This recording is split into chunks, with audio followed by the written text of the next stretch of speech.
Welcome to the Driven Agenda podcast, where raw journeys drive ambition and reveal the fuel behind people's success. I'm Shannon Sagan, a personal injury lawyer, entrepreneur, and founder of the Dashcam Lawyer. This podcast is all about being driven, focused, motivated, and determined to reach your goals and setting an agenda that pushes you forward. We bring you insights from top players in business, sports, real estate, investing, health, and more. Here, we dive into what it really takes to thrive with candid conversations that cut through the noise and get to the heart of people's success.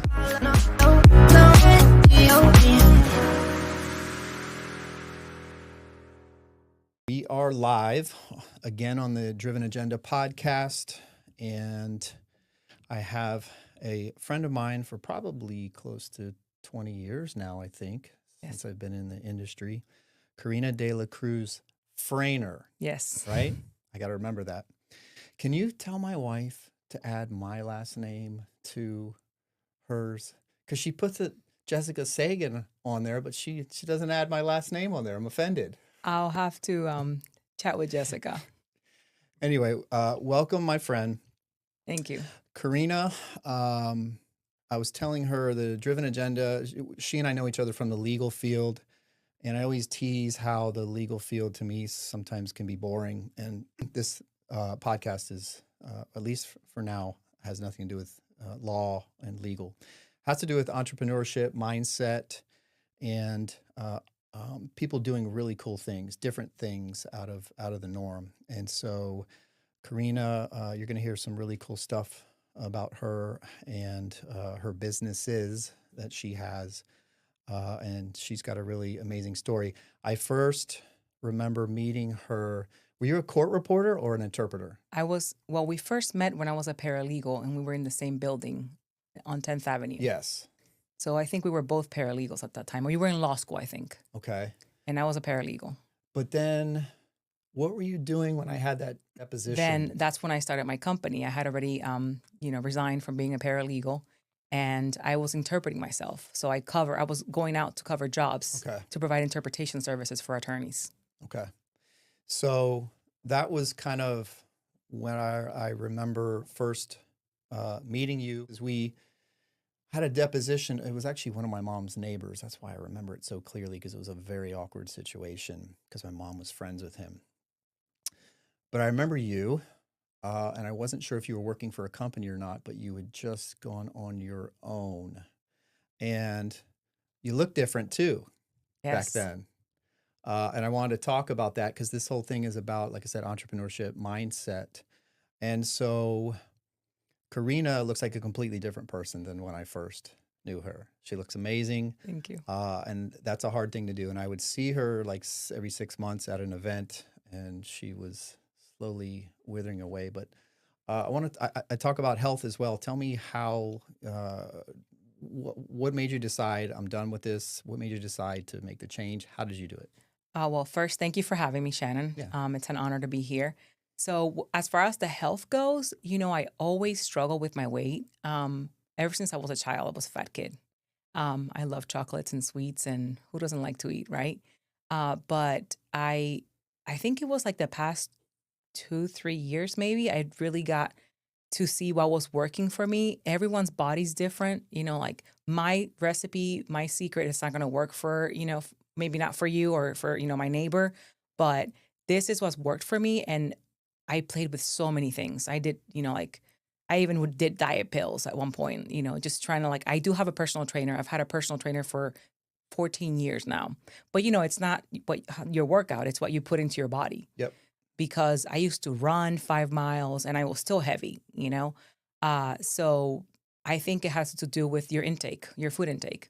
And I cut down alcohol big time too, because of the businesses mainly, because I said, if I'm, you have to be on your A game all the time. I'm running 2 companies right now.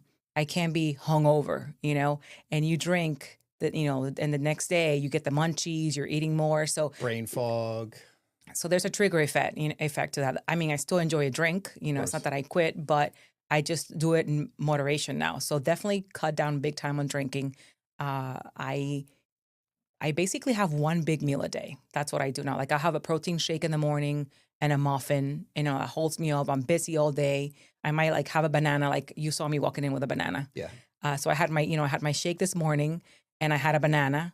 And then now I'm gonna go to dinner because dinner is really my time to be with the family and unwind. So it's more than just eating. It's more like a social thing for us to eat, dinner at night together. Right. So that's my basically one meal a day. That's Nice. yeah. Um, Way before the days of, Ozempic and stuff, and, not hating on it, but you did it the hard way, the real way. And it takes a lot of discipline to keep that up. So kudos to you. I'm only, like I said, January 1st is when I finally started working out again, and I'm back into a habit of doing it and actually wanting to do it. But for 6 years, I've just been like, hell no, I'm not doing this stuff. But it really pays off, especially as we get older and I'm feeling better, and cutting down the alcohol as well. So kudos to you. Thank you. Let's talk about the cool stuff, business. Um, I don't need to ask this question because I already know, like, you're a paralegal, and I don't know. It's, I think, unless you're one of those senior paralegals that just have it set, I don't know that it's as much of a glamorous job Well, as it used to be. So I kind of have an idea of why you left the legal field, so to speak. But what made you pick interpreting, translating, and going on your own? so I have an MBA from Nova. So I always had that entrepreneur, mindset. And my parents both were business owners. So I wanted always to like have my own business. But really, um, the main reason was to serve, the community. I saw a need when I was a paralegal. There weren't enough interpreters, and I sold some real estate and made some money. And my daughter was 2 years old, so I was like, this is a great opportunity to like serve our county, our people, and spend more time with my daughter. And I had the resources, the capital to do it because I had attempted to start a business before, a paralegal service business, but it failed because I didn't have any money. But this time the difference was I'd made a good chunk of money on a real estate property that I sold, and that's how I was able to become an interpreter. So it was really, I saw the need that we needed more interpreters in Palm Beach County, and that's why you saw me at that depot. So I formed the corporation Horizon Legal Solutions, and I started going out on my own and interpreting. And because of my legal background, and there's a lot of Spanish speaking attorneys here in this area, so they liked the interpreting work that I did because I had the legal background, I knew the terminology. And so everybody just started requesting me, I want you to cover this depot. I want you to cover this mediation. I want you to come. I want you to go here. I want you to interpret for me while I sign up this case. Whatever was needed, I was doing. But that's that's the beginning of it was, to serve, the county here. Mm-hmm. And my daughter were really the two main factors for me to go on my own. I remember, I think, in that deposition where I think there was another Hispanic interpreter or translator there, and you had corrected him a couple times. You may not remember it, but I specifically do. And then I remember us talking, you saying, "That's why I'm doing this. There's a difference." I remember Some you people are asked, kind of being half-assed about their translating or their interpreting. well, interpreting it requires a lot of skills. It requires you to remember a lot, retain, because you basically have to become the person. Yeah, you have to say exactly what they're saying. You can't rephrase, so to speak. I remember that during that depot, there was a word that was the same as yes, like bueno. I don't remember exactly, but do you remember that you're like, Yeah, what does that mean? You asked me. yeah, And I said, it's like a yes, but it's really good. It's like right. good, like bueno. Like, so it was like the interpretation could be yes or bueno, but really it was yes, Right. but he didn't say sí in Spanish, but I do remember that That's deposition. funny. Good old days. Yeah. So I assume you start on your own? Yes, I was on my own. I had a desk and a computer in the guest room in my house, and over time we just got so busy that I'm like, attorneys need things done yesterday. When you get an email or you get a phone call, you have to reply right away. So I was really concerned that I was not delivering the customer service that my clients needed.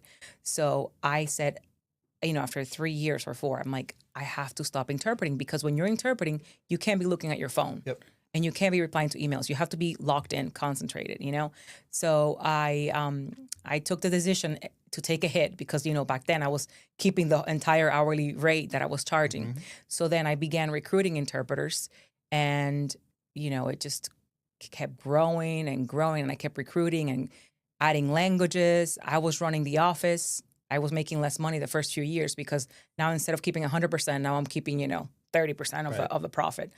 And then it just kept growing and growing, and I was delivering excellent service all the time, replying within minutes to your email.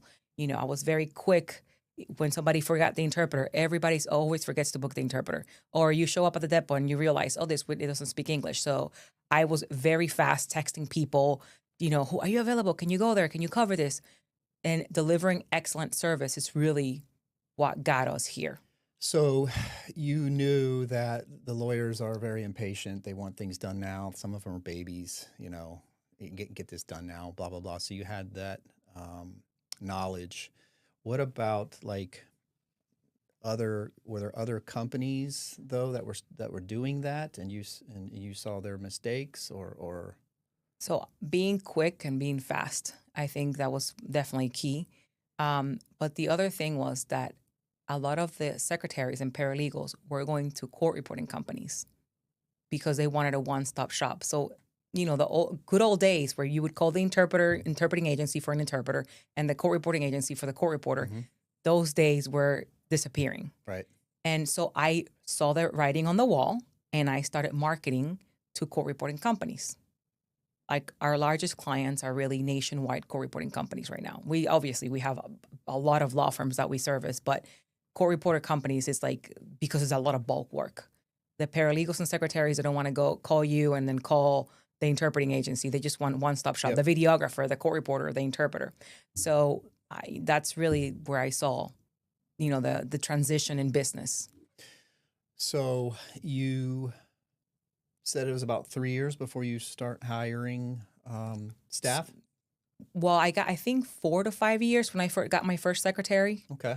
Um, but right after 3 years, I started recruiting interpreters, and interpreters are subcontractors.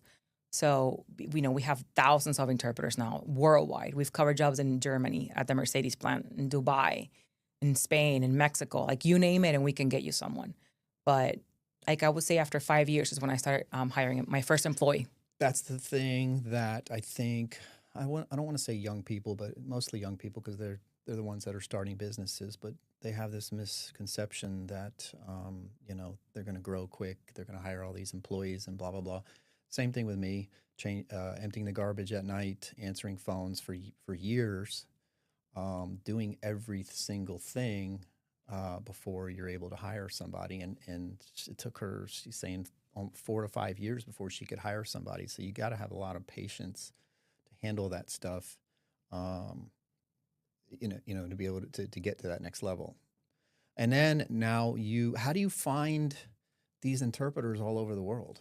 So we belong to different organizations. We pay a fee, and also relationships, and we interpreters know that we like everybody wants to get paid. So we pay well. We pay on time. We're never late. We know people need their money. So we, like Maria says, to Mario, hey Mario, Horizon pays, they're good, and they're good to work with, easy to work with. So they'll refer more interpreters, but they're all certified through the state of Florida. Every state has a certification for each, for different languages.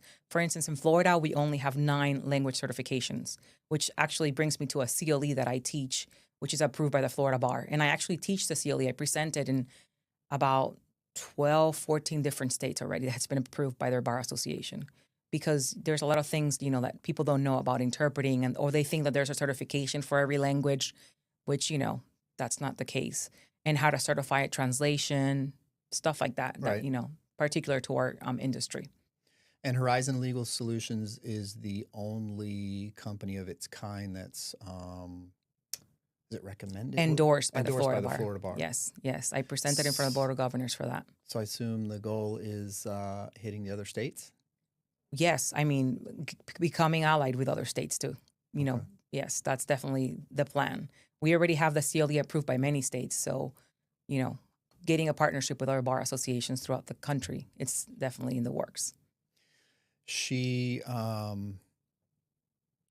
she hit Palm Beach County hard everywhere. She still is. And then I saw her spreading out to different counties and throughout the state. And then I'm like, oh shit, now she's like nationwide hitting different state bars and stuff. So you're on a tear and I love it. It's great to see. But not only that, but now you have this virtual assistant company is with Jenny, right? Yes. So we have it's 4 partners total. My daughter's one of the partners too. Oh, cool. Yes, because you know you've got to have a succession plan in place Yep. as a business owner. So she's part of that, obviously. And the staffing company, it's what really helped me grow. That I would say that's number 2 secret sauce. After, you know, delivering excellent customer service, not just chasing a dollar, but because if you do the right thing, if you provide excellent work, if you really care about your reputation and what your clients think of you, because you know, like you said, I'm out there seeing everyone. I don't want to be embarrassed that if you call my office to order an interpreter, we messed up or the interpreter was bad. I want to make sure that we use top-notch people and that we Mhm. provide top-notch service. So with the staffing company, I actually hired my first billing person was in Colombia, and that's how it all got started. I was like, if I would have had this, you know, cost saving, you know, service when I first started, I would have been a multimillionaire years ago because you can invest in, you know, in marketing instead of, you know, payroll because when you start, you can pay 40, 50, 60 grand for, you know, for an assistant. It's very Benefits difficult. and Like you said earlier, insurances. you know, I'm doing computer work. I'm taking out the garbage. I'm the delivery person. I'm going to Costco to buy stuff for the clients. You know, I'm signing up for the events. I'm doing it all. But the Horizon Premier staffing, it's really what's I was the guinea pig for it because I started, you know, having so part of I have 20 employees now for Horizon Legal, 4 for Horizon Premier, but you know, obviously we have a bunch of virtual assistants Yeah. available, and so that's you know my own business model. It's what made me bring this service to other people that are especially small business owners that can't afford to have you know pay 40, 50 grand for someone. I mean, imagine if you would have had that help a while back. Yeah. It's Scale tremendous. scale quicker. But that's kudos to you. 24 employees total, going from just you in on a desk in your house. That's Yes. crazy. So I get tons of spam from virtual assistant companies all over the place. What makes you guys different? So what makes us unique is first you're dealing with the business owners. We have a reputation established. You know who I am. You know I'm not going to let you down. This could be a double-edged sword for me because I could lose. We're basically piggybacking off of Horizon Legal's clients Hmm. to, you know, we market it to the staffing to those. This was a big decision for me because I'm already established with Horizon Legal. I wouldn't want anything happen or to lose a client because something went wrong. But we have an office in Colombia, so our people. I mean, you have the option to have your virtual assistant work from their home, but we have an office in Colombia and looking to expand an office in the Dominican Republic now because I saw the problems firsthand. No electricity, you know, so there no electricity, no internet. Yep. So I had people, I have to go to my aunt's house. So basically, by me being the guinea pig, I know what works best for businesses because I already experienced everything, the power outages, the no internet, the I'm sick, the what to do, the come in the office. They don't have any AC in a lot of the Latin American countries that we work with. So, you know, little by little, the goal is to have in every other main countries that we work, have an office. We already have one in Colombia. The next one is Dominican Republic. You know, because people, it's a comfortable work space for them. Hmm. You know, I mean, obviously the client has to, if you want to have your VA at home, you can, but we highly recommend having them in the office. So more Makes productivity. sense. Yeah. And although I work from home half the week, I find that employees, most of them, they're more structured when they're in an office type environment, and obviously less distractions. You got a family that doesn't really appreciate that you're actually working and whatnot. So that's a good idea. I never thought of that part. Like they have, they're working from home versus an office. I want to talk about networking because when I think of networking and marketing and branding with both of your companies, you are top on the list. You're everywhere. Um, and like I said, you're all over the country now. Yes. So, how do we decide what events we're going to go to, um, and why? That's a great question because just recently I've had to scale back on things. I can't show up at everything anymore uh, because there's so many events, you know. But you have to find, find your niche, find what's going to work for you. Where are you going to make the best connections? Like there's some events that you go 4 or 5 times and you're not getting any different results. So try something new. So I'm always trying something new to see, because if you do the same thing all the time, you're going to get the same results. Yep. But if you got to try something different. But I mean, luckily, and thank God, I have gotten great results from all the networking events that I've done. It's really about people. It's success is 100% people who one introduction.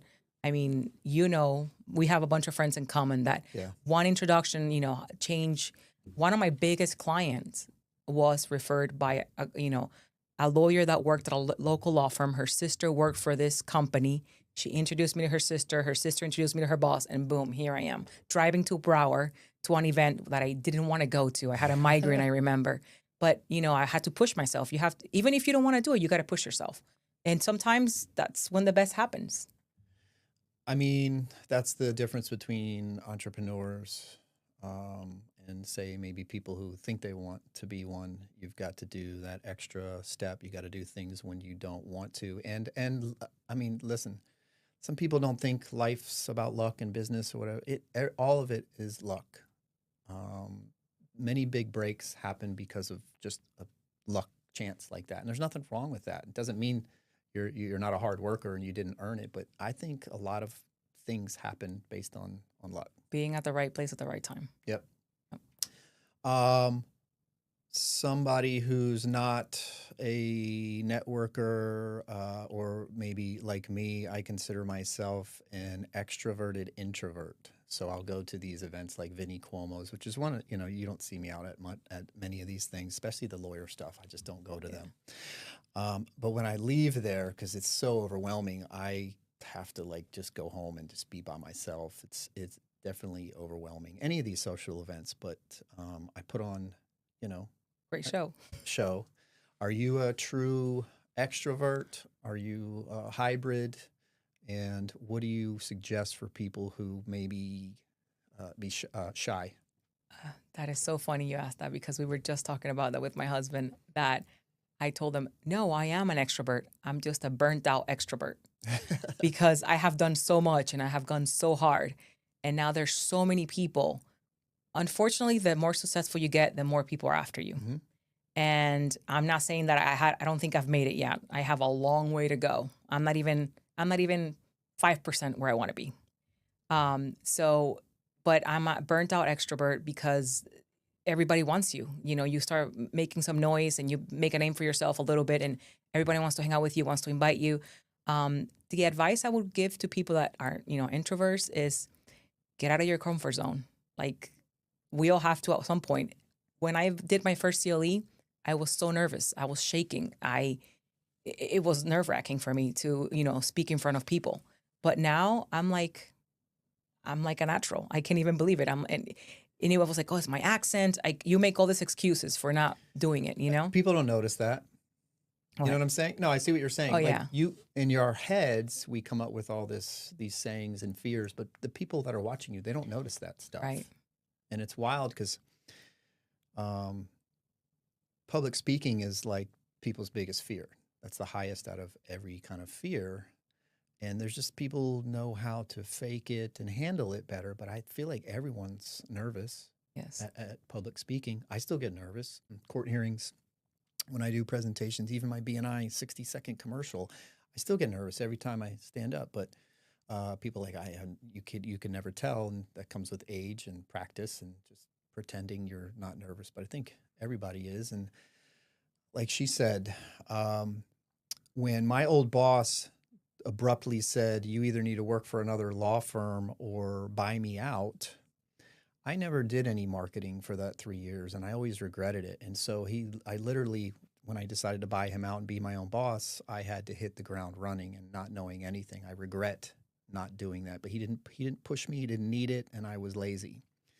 But I really think that what happened was I went to the Belgrade Chamber to introduce myself, and they said, what ties do you have to the community? And that's right away when I said, oh, shit, I need to get out here and not just ask for business. I need to be involved, volunteer, donate, and show them that, I'm here to help. So you got to get out of your comfort zone. Don't wait for someone to tell you to do it. If you think you're going to leave your business and start, leave your company and start, you need to get out and start marketing and networking ASAP. And it's not fun sometimes. Some of the events are not fun, right? Yep. But you got to go, you got to get out and do it. You And have then you to. never know, you might meet that person. I've done it at Vinny's events. You meet somebody that you're like, holy shit, that was just a really good connection that I never would have thought of. Yes. And people, you have to try to make an impression. That first impression is important when you're at these events. I think that's why I probably have now also taken more pride in the way I look, and because people want to hang out with people that look good, you Yeah. know? I mean, not that you have to be pretty or perfect or whatever to earn, because, I was a little chunky when I started, and that didn't stop me. It's just having the willingness to do it. Right. But yeah, like you've got to get out because you never know who you're going to meet. It might be your lucky day that day, Yeah. and you decided to stay home. Yep. How do you balance the travel, husband who's here, you just can't see him, being a mom, running two businesses? How do we manage all of this stuff? It's challenging. I actually just hired a business coach to help me out because, to handle everything that I'm handling right now, especially with a second company, it's gonna take someone's expertise other than mine. I'm lucky that I can hire that help now. I try to hire help at the house. I try to pay for as many things as I can so that I don't have to do it myself. Obviously, without breaking the bank. Yeah. You know. It's the concept from the book Who Not How, right? Right. So we pick people who are doing things that either we don't specialize in, or they're what that task is not at the high level of what I need to have done. Perfect example. When the computers broke down at the office and you're on your own, or Yeah. when I had one or two employees, I'm the computer guy. It would take me all day. I Yep. remember 4 or 5 hours with QuickBooks one time support on the phone. If I would have had someone, I would have been able to go out and get business. That's what I'm good at. Yep. So I try now to focus my time on what I'm good at, which is trying to get new clients. I was just talking about that this morning with somebody who's also a business owner, about some people don't realize time is more valuable than money. And of course, young kids do, maybe people who aren't in business. Some people will drive to Miami for a flight just because it saves them $100, but don't realize it's an hour and a half, it's parking and all that stuff. And some people don't get that. And time savings, especially in a business, as a business, in a marriage with kids, all that has to be very, very selective. And time is just worth way more than money. And the busier you get, the less time you have. The more time you want to spend with your family. So you've got to scale back on some things. Yep. Can't be doing it all. For instance, I used to drive to Orlando. Now we have Brightline. I'm like, I can work, I can answer emails. So I'm more awesome. productive. Yeah.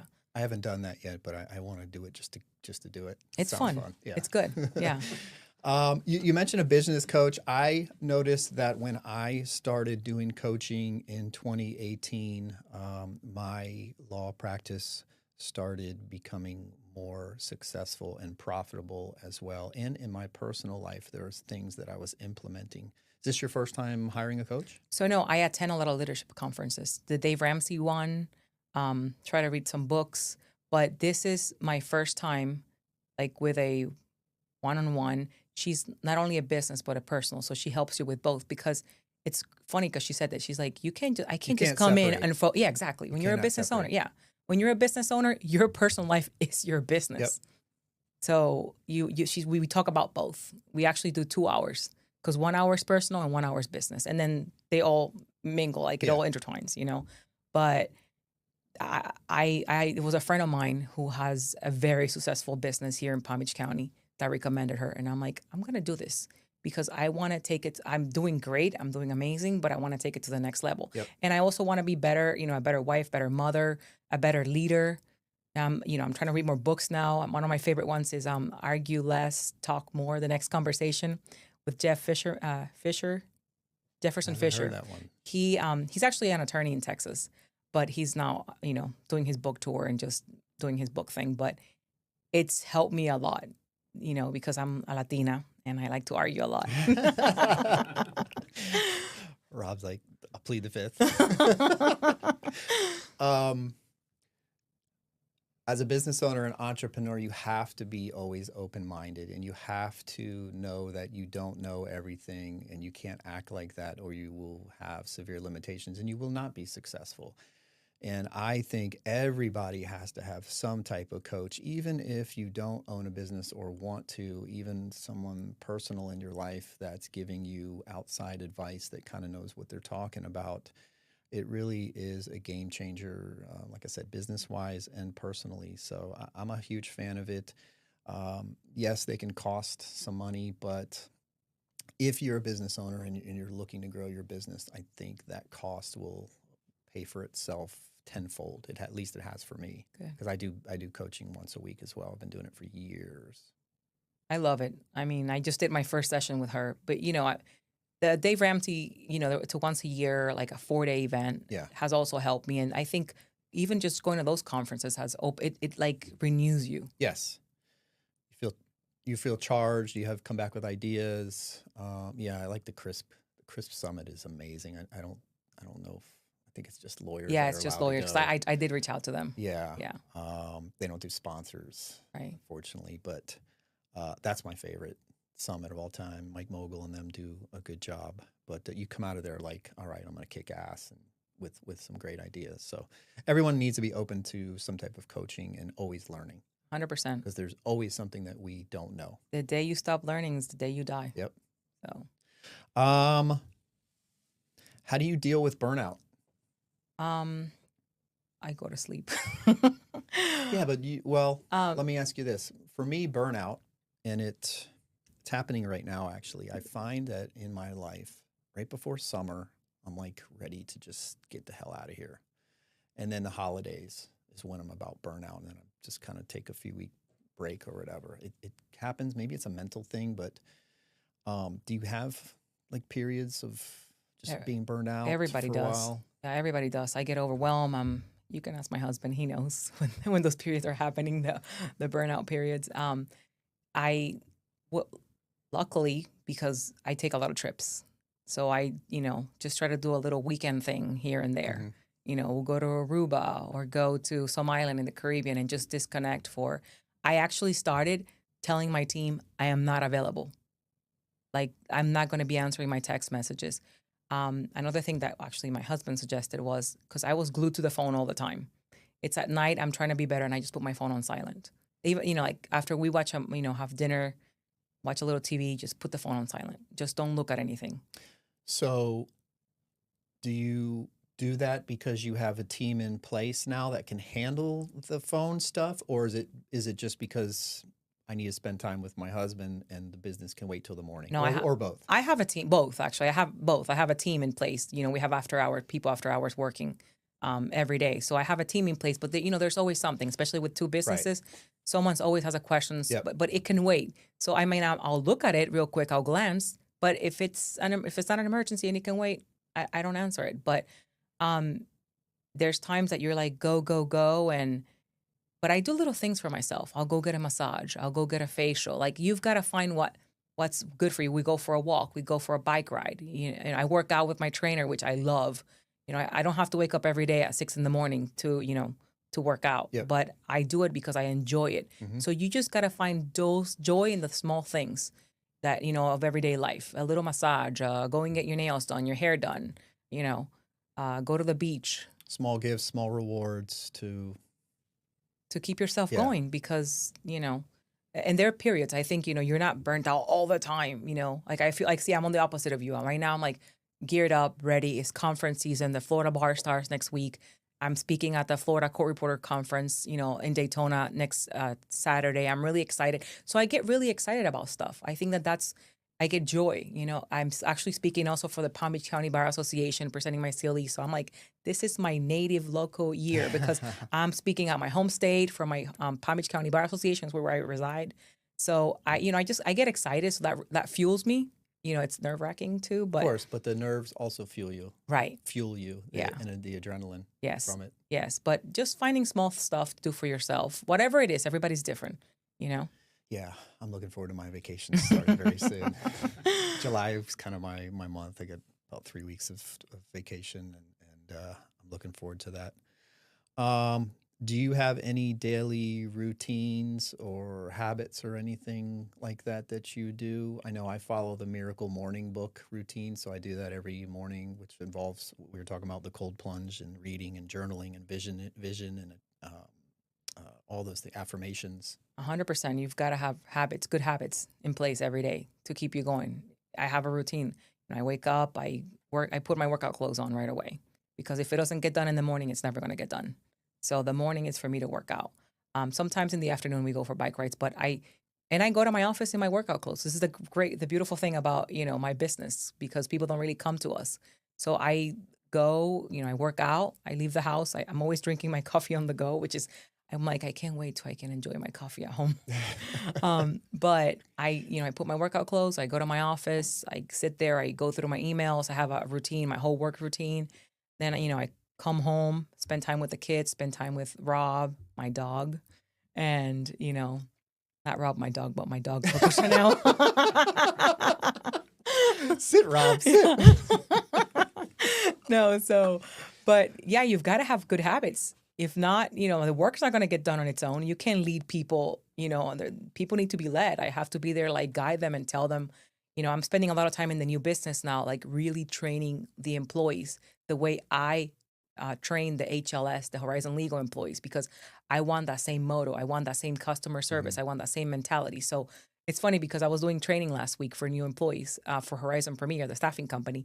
And I'm like, you guys just had 3 hours of my time. I should do the math of how much an hour that is. Yeah. But I want it to be smooth and I want it to be good, like Horizon Legal, like it's running on its own. It needs very little attention from me, which it's the ultimate for a business owner. That's what we want. Yeah, passive income is kind of the goal, right? Yeah. Where I mean, things are running on its own. we're there, we're present, and at the company, but it's not an everyday thing like, Well, you've got systems in place. That's the Exactly. key to all this is having systems in place and KPIs and good management and stuff. And then that's why people become business owners. You're not going to be taking the trash out from the time you start a business till you sell it or die. Right. The goal is, I'm overseeing stuff and then I'm doing other things that I really want to do in life and making money doing it. Exactly. Exactly. But I mean, I really love the team that I have in place right now. I used to work with family and that was quite challenging. So I'm glad that that period of my business ownership life it's over Right. because it's very challenging to work with family. A lot of competition and it was very stressful for a lot of years, but thank God now that's done. I just had a disagreement with my mom. I get it. Yeah. But at least, you guys are going to make up no matter what. That's your mom. I think so. You better. Um, you know, you see social media making it seem like it's easy to get rich. Everyone's an entrepreneur or in their title or business owner or something. But what does it take? What do these people need to know if they're gonna? I'm done. I'm gonna tell my boss I'm out of here and I'm gonna start whatever business it is. What do people need to know? You better get ready to work really hard. 24 hours if it has to, whatever it takes. You have to be willing and ready to give it whatever it takes. There's no time. There's no, it's 7 o'clock or it's 8 o'clock. I remember I had no life for many years. I remember going on vacation with my children, being at the beach, glued to the phone and the laptop while they were in the water, me dying, wanting to go swim with my children and spend time with them. But no, I had to be glued because it was just me. I had to be glued to the phone and the laptop for emails and work that came in. So you have to sacrifice a lot. If you're not ready to sacrifice things in your life, in your personal life especially, you're not going to make it. And you have to do it for a long period of time. Yes. This isn't, in a month I'm going to be making tons of money and hiring people. I mean, typically most businesses, it's like yours and mine years before we're hiring people. I've been in business for next year for 20 years. And I could say the last 3-4 years, maybe the last 3-4 is when I kind of have been able to, have a little more freedom. Right. But it's funny because people look at me, they're like, wow. I'm like, no, it's almost 20 years. Yeah. Like you don't realize it. Yeah, and some people don't see the blood, sweat, and tears. They just see the rewards from it, Yes, and it's not an easy. It's high risk, high reward, and entrepreneurship and owning a business is not for most people. 100%. As we wrap this up, what's the overall plan for your empire? What are we doing? Where are we going? How many more businesses are we opening up? What's the deal? You know what's funny? My business coach was like, write down what you want in 3 years. And I want to keep expanding, keep growing. If there's any good idea out there that we can open up another business, do it. Opening up a non for profit. We want to do that this year. Horizon of Hope.